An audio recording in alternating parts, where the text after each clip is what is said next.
Well, everyone, welcome back to a very exciting episode of your Storybox podcast. Today, my friends, I'm delighted to welcome someone who literally has a heart of gold. His name is Terrence Terrell.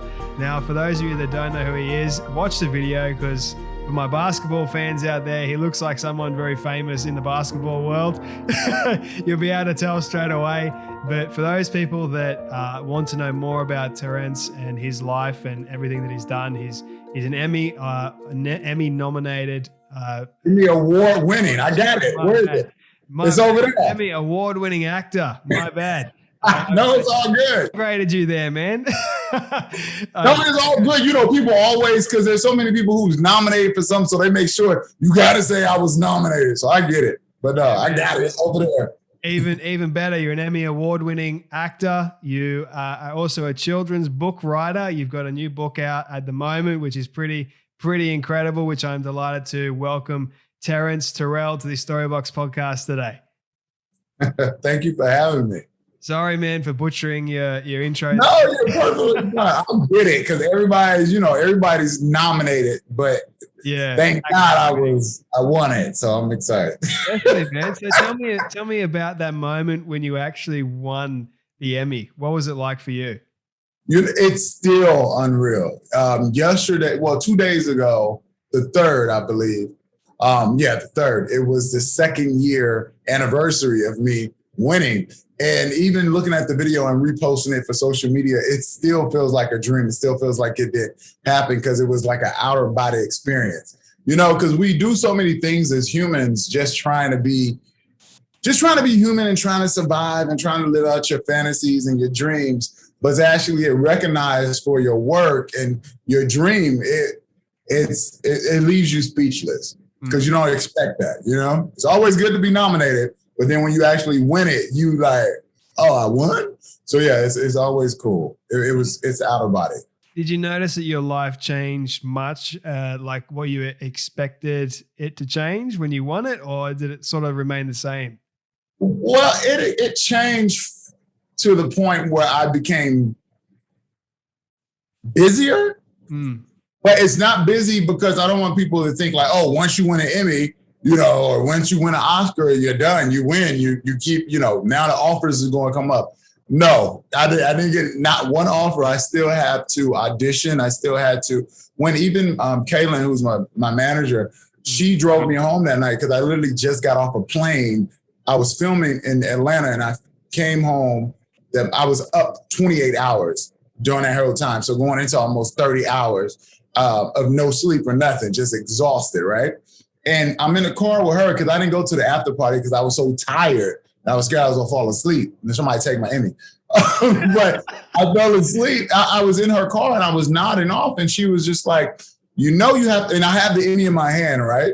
And all you want to hear is, oh my God. But she told me, yo, you know, you got to work even harder, right? And I was like, how much harder can a human work? Yeah.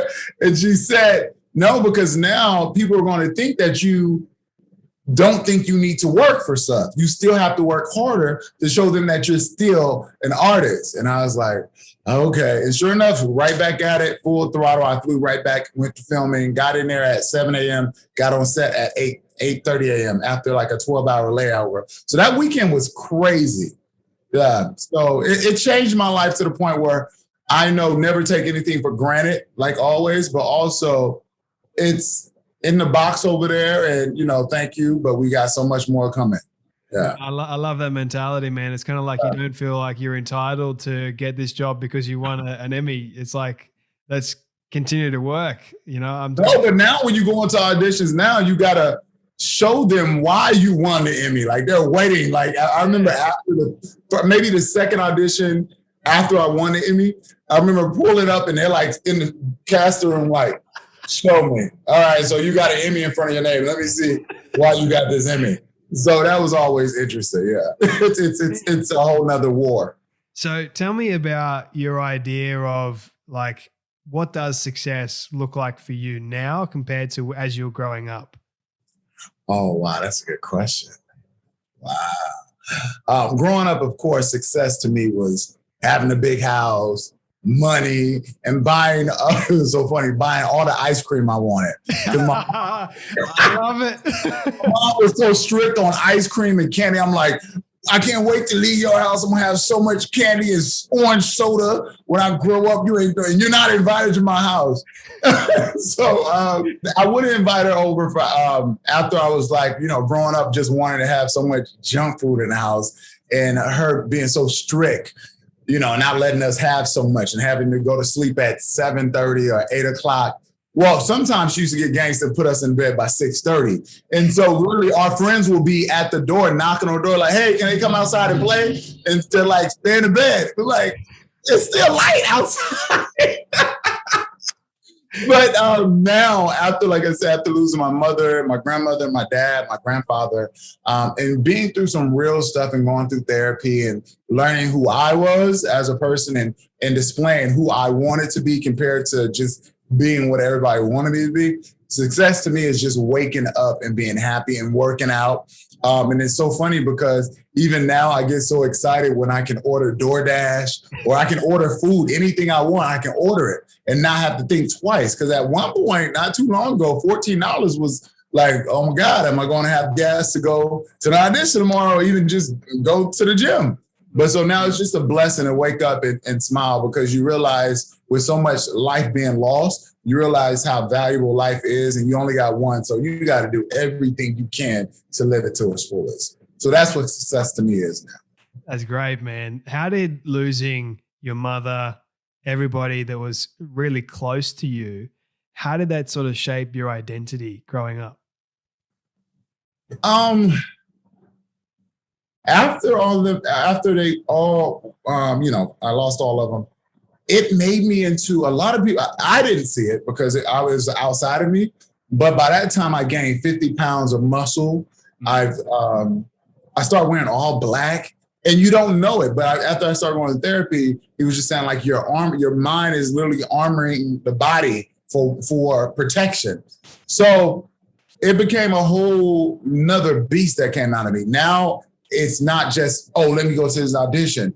It was like, no, I've seen so many people die. I'm going to go on an audition. I don't need your yes. It would be great, but I need to tell this story and do the work for this character because these are real lives that can be affected by this art. And so that it made me take the art way more seriously.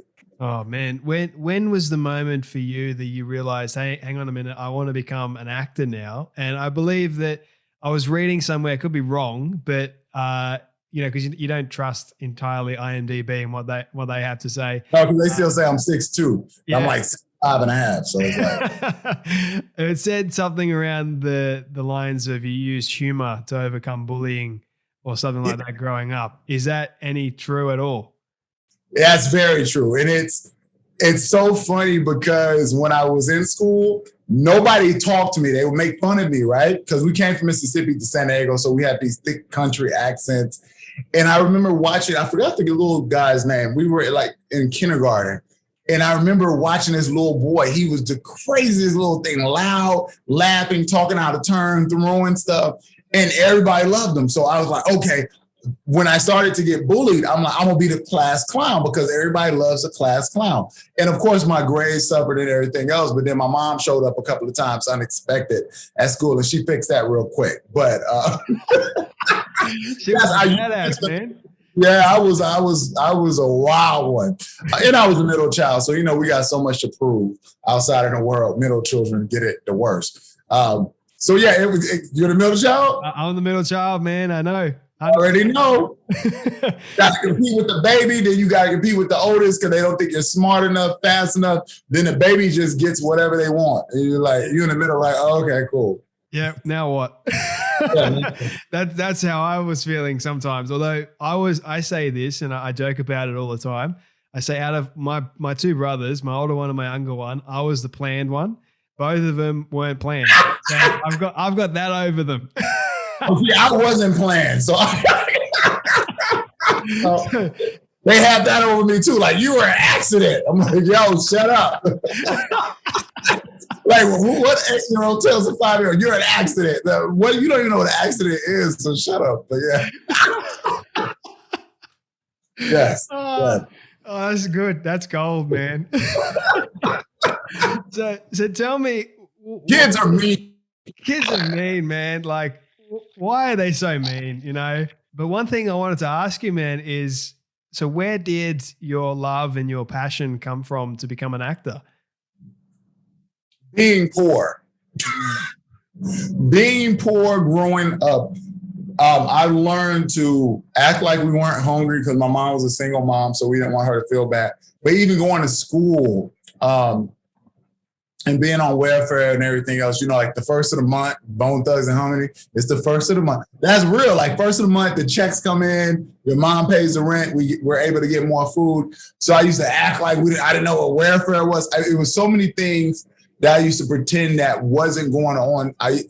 My imagination was so big, I literally escaped like the hood and being away every day and coming up with lies all the time. and people will believe me because my imagination was so like out there. I was like, yeah, my sister's, she's in New York right now filming. And they're like, yo, your sister's in the other classroom. Yeah, the other one. Yeah, you haven't met her yet. so that's when it started happening. Then I ran across Eddie Murphy. We were watching Boomerang and some other shows, The Golden Child, which we weren't supposed to be watching Boomerang. The Golden Child was cool for our age, but just wanting to do what Eddie was doing. And I didn't realize it was acting. I just thought he was a real person outside. I didn't understand. I was like, I want to be Eddie Murphy. So sure enough, it just trickled into that. But the funny thing is throughout school, high school and middle school, when it was time to get into plays, I was scared to be in front of the camera. I wanted to be a light guy, but sure enough, I got pushed out there by one of my instructors and the rest is history. Man, I can relate to that. Cause I wanted to be a filmmaker. So I never wanted to be an actor, but I wanted to direct actors. I wanted to share stories and tell them through the powerful medium of film. I never wanted to be in front of the camera because I'm like, I had this notion that I was ugly and I couldn't act, all that stuff, like self-confidence issues, you name it. So I understand what it's like to sort of want to be something and have that wild imagination in the classroom. When it was creative writing class in English, I would sit by myself and just go nuts. Like I come up with the craziest stories sometimes, man, that my teacher was like, what the heck? So did you find, were you able in those crazy stories, were you able to find a beginning, middle, and end? No. Oh. Never. Like I was all over the place, man, but that's what I like about it. It was like, I'm trying to form the base of a story here, like trying to find, I knew the beginning, or even sometimes I knew the end, but I didn't even know the beginning. So I'd like backtrack myself sometimes. Right. And I'd be in the middle of a story at times and I'd be thinking, how in the world am I going to end this?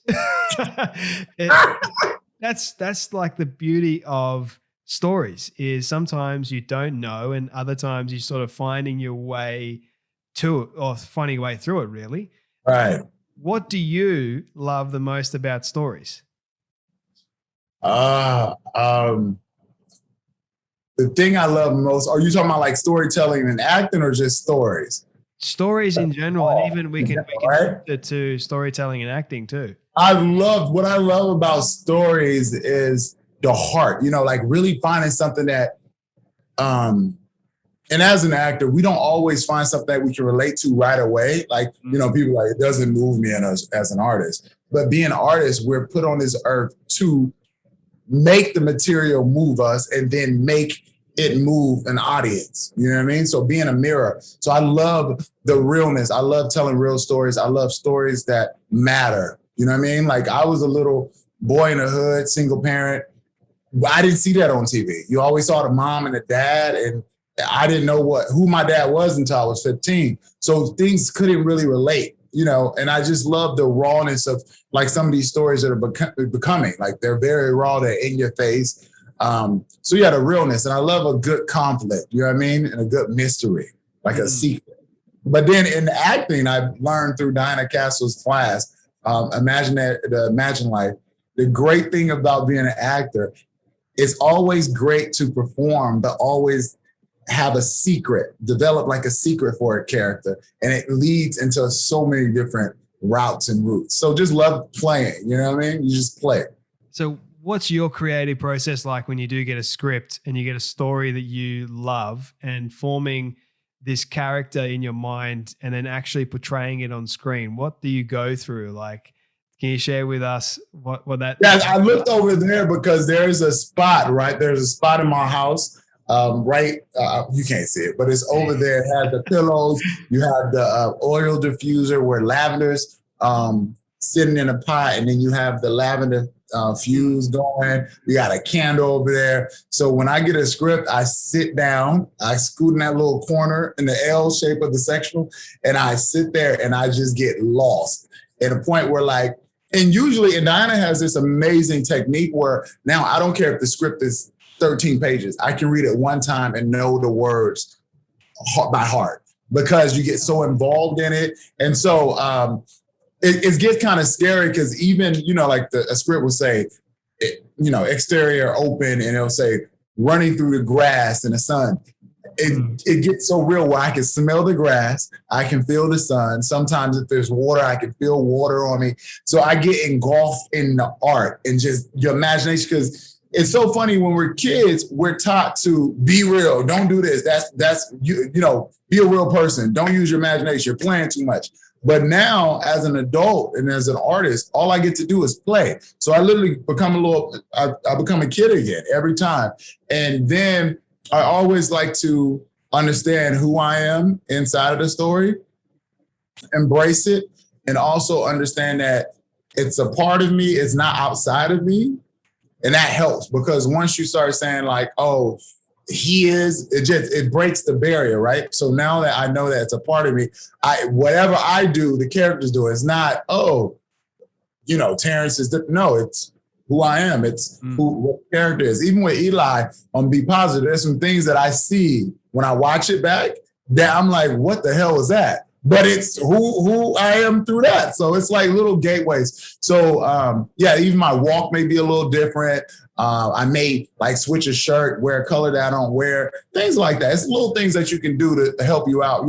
Women, they get to put different wigs on and crazy makeup, but guys, I feel like we have to work a little harder because we can't play with the other stuff. So it's like you can put on a polo, a t-shirt, or a sweater. And that's, that's what it is. And you just go. So yeah, that's how I get involved. But it's just playtime. Just understand that it's playtime. It is work, but it's also a time to play. Was there a particular character that sort of or time when you were on set for a particular show or movie that sort of was challenging for you? It was not happening. You want to know? And I literally just touched on it. Criminal Minds, right? So it's my first co-star, I believe. I was one of the lead's brother who got saved. At the end, I saw my dad, right? And the line was, you're supposed to see your father, and then it's dad.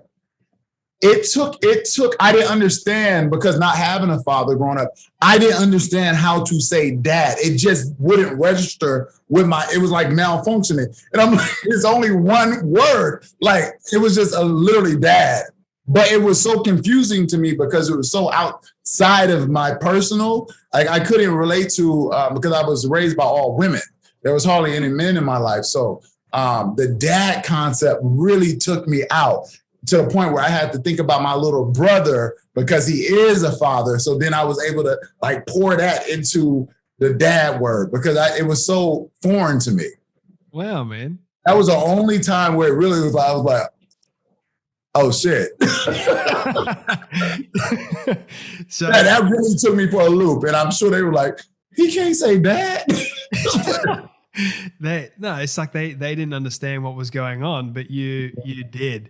And I'm curious, you mentioned your younger brother there and how he sort of kind of is like a father figure in a way to you. What's been the biggest lesson that your younger brother has taught you that you hold dear to your heart? Wow. He's taught me so much. Sometimes he's the dad and I'm the son. Then sometimes I'm the dad and he's the son. Now lately I've been the dad a lot, but what he told me, I remember there was a time where I was, my mom just passed, and I was like, oh, everything was tight because she passed unexpectedly. Like money was very, very tight. And I was just like, should I do a book? Should I go ahead and do this book, or should I wait? Like, and I talked to him because that's the only person I had. And he told me, why would you wait? You got one life. What are you doing? Like, do it. And I was like, yeah, but he's like, it sounds like you're making a lot of excuses. Just do it. I'm like, just, okay, do it. And I did it. So every time he just pushes me. So he always tells me, just do it, live it, do it. Mm.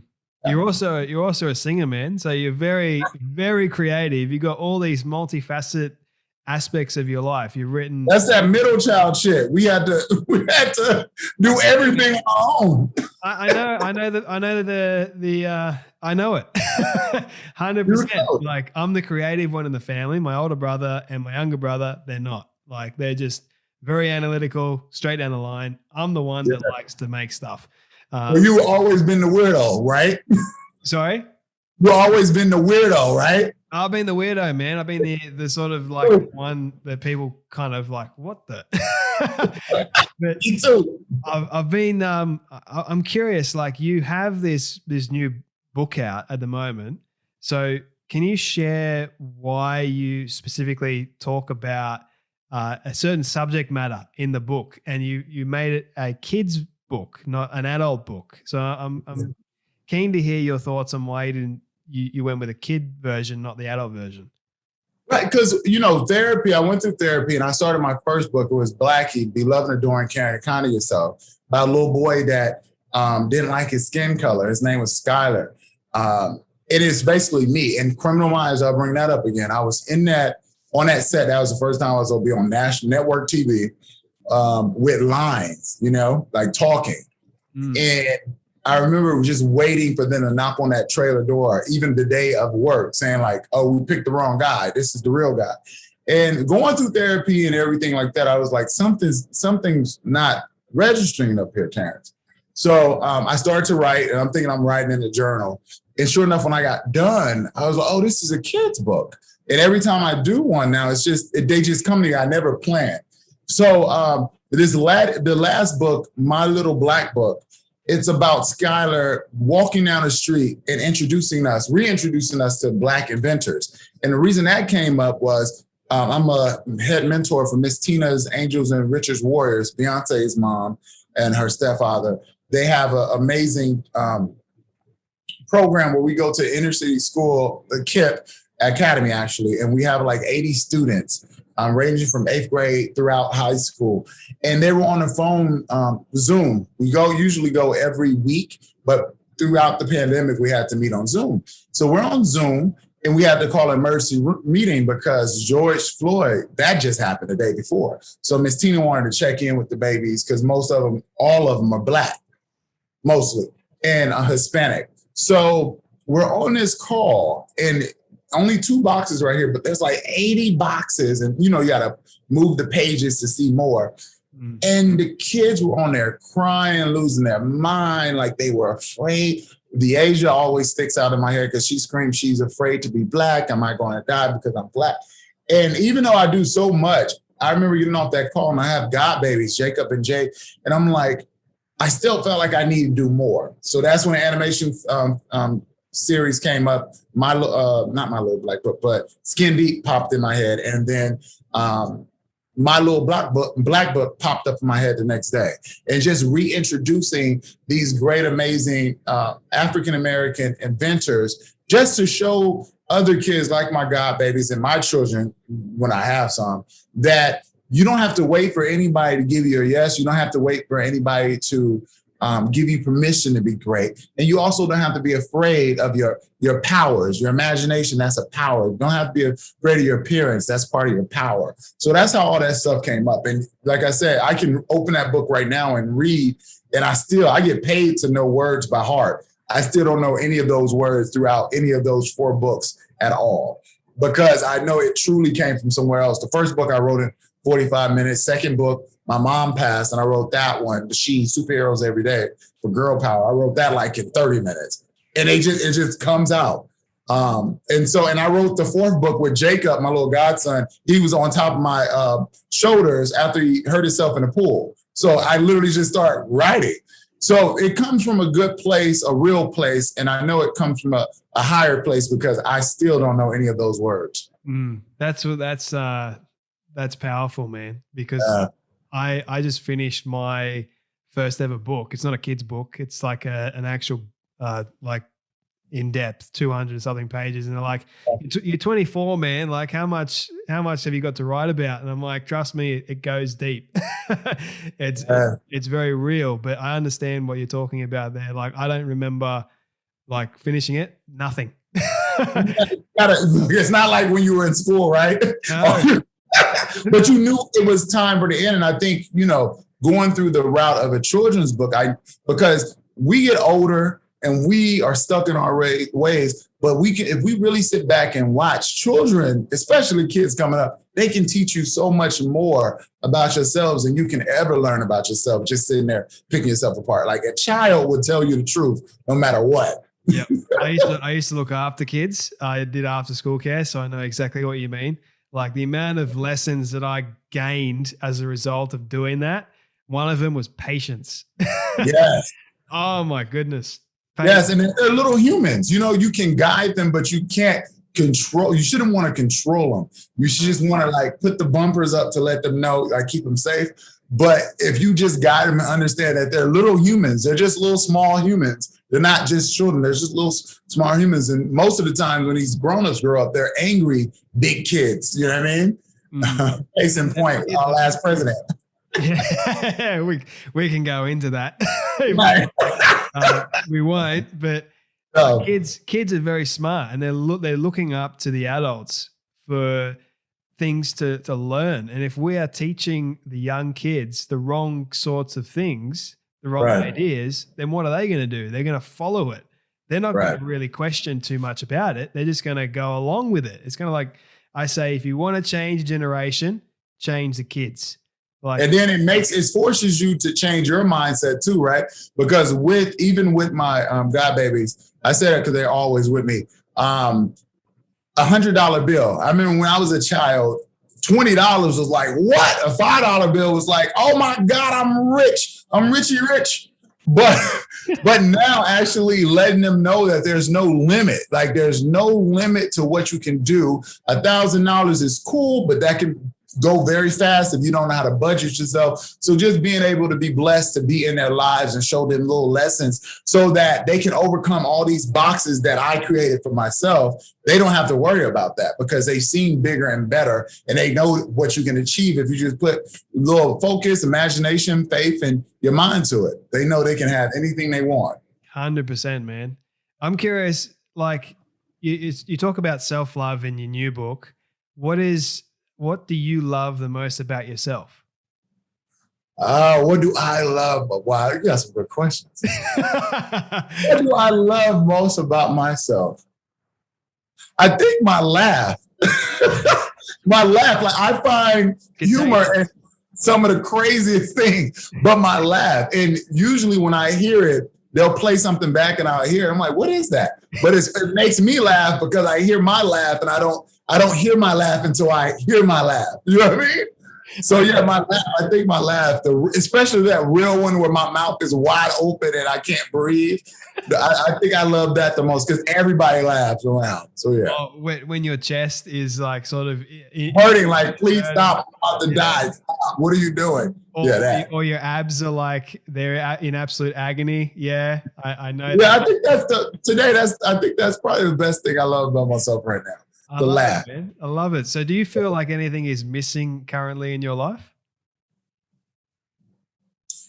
You know what? The only thing that pops up sometimes, but I always have to, after you do so much self-work, you can check things. The only things that pop up sometimes, like I miss my mom. I miss my grandma, of course, because there's so many great things that I do. And even though I know they're still with me because energy doesn't die, when I see other people with their family and their mom, it always touches me. It always gets to me. So those are the only thing that sometimes I miss a lot. And I sometimes forget I'll wake up and try to call her and I'm like, oh, And it's been almost 4 years, but it never gets easy. You know, I learned how to live with it, but it never gets easy. Yeah. So that's the only thing. Other than that, I'm very loved by everybody around me. I have my own little tribe that I've created, my godmoms. Like it's amazing. I have an amazing life. I can relate to wanting to pick up the phone and call someone you love. Like I know for you, it's your mum. For me, it's my grandfather and my grandmother. My grandfather was my biggest mentor, man. Like some days, and if I'm having a difficult day, what I'll do is, I love how you mentioned the energy. I'll go to his gravesite, which is just down the road from my house, and I'll sit there for hours, and I'll look up, and just be in that mindset, that presence, and I'll remember all the things that he taught me growing up. You know, it's special moments like that, like you never forget, man. And never forget them. And you know, it's so funny how you become those little lessons. Literally, sometimes changes and saves your life. You know what I mean? Yeah. So it's, you know, very happy that you had a grandfather like that can, you know, taught you how to be a man, and just amazing. And your grandparents, I feel like grandparents are always that beacon of hope, especially for middle children. They give us, it's a beacon of hope, and they teach us a lot. And, you know, I remember after graduating, my grandma was like, okay, I can die now. I kept praying just to be alive long enough to make sure you grew up to be respectable, self-assured, and loving young man. And I was like, what are you talking about, lady? And yeah, she was like, that's all I wanted. So it's a blessing. It hurts still, but it's a blessing to have all those amazing memories. Oh, 100%. I totally agree with you on that front. Terrence, I got my final question for you, because my Zoom is about to run out, sadly. Wish I had more time with you, but this is my all-time favorite question that I ask everyone at the end.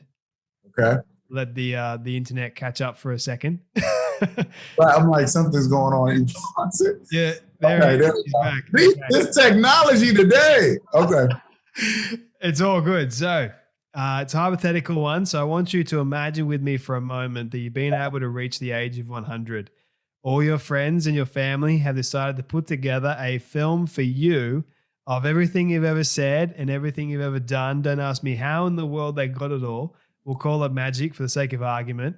But they've been able to get it and show it to you on your 100th birthday. What do you want that film to say and to show about your life? Wow, that's a good question. What I wanted to say is,